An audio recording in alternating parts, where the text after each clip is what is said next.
मुस्लिम बांधवांचा मोठा सण म्हणजे ईद।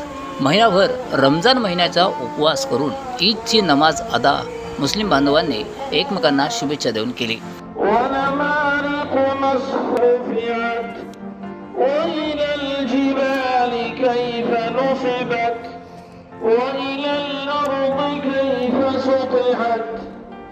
فذكر إنما أنت مذكر إلا من تولى وكفر فيعذبه الله العذاب الأكبر।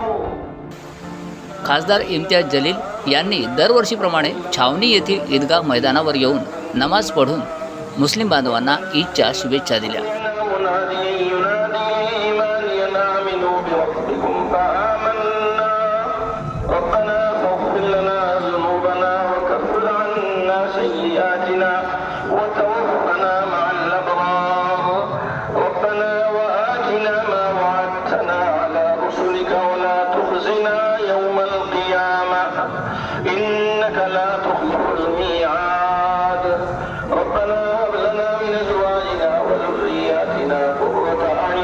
यावेळी मुस्लिम बांधवांनी देशासाठी आणि सर्व नागरिकांसाठी अल्लाहकडे दुआ मागितली।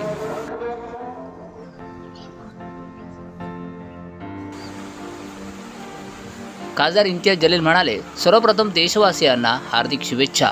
एका महिन्याच्या उपवासानंतर जगात ईद साजरी होते। आपल्या देशाची एक परंपरा आहे, संस्कृती आहे की एकमेकांचा सण आपण एकमेकांसोबत येऊन साजरा करतो।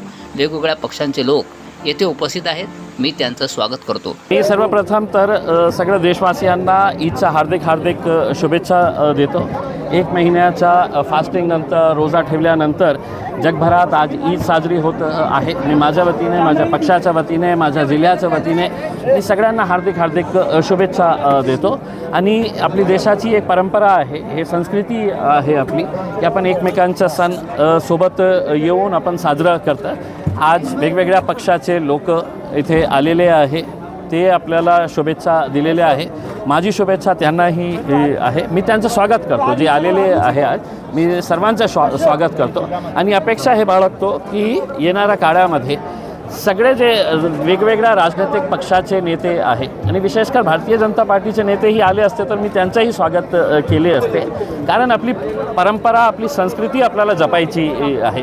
निवडणूक येतील जातील, कोणी पराभव होतील, कोणी जिंकतील, पण आपल्याला आपली परंपरा ठेवायची आहे, आपली संस्कृतीला जिवंत ठेवायचं आहे। बरं, तुम्ही गळा भेट घेतल्याबरोबर खैरीने काढता पाय घेतला, थांबले सुद्धा नाहीत। काय आहे की ते आले, मी त्यांचं स्वागत करतो। कधी त्यांना जायचं होतं आणि कधी पळायचं होतं हे त्यांच्यावर निर्भर आहे।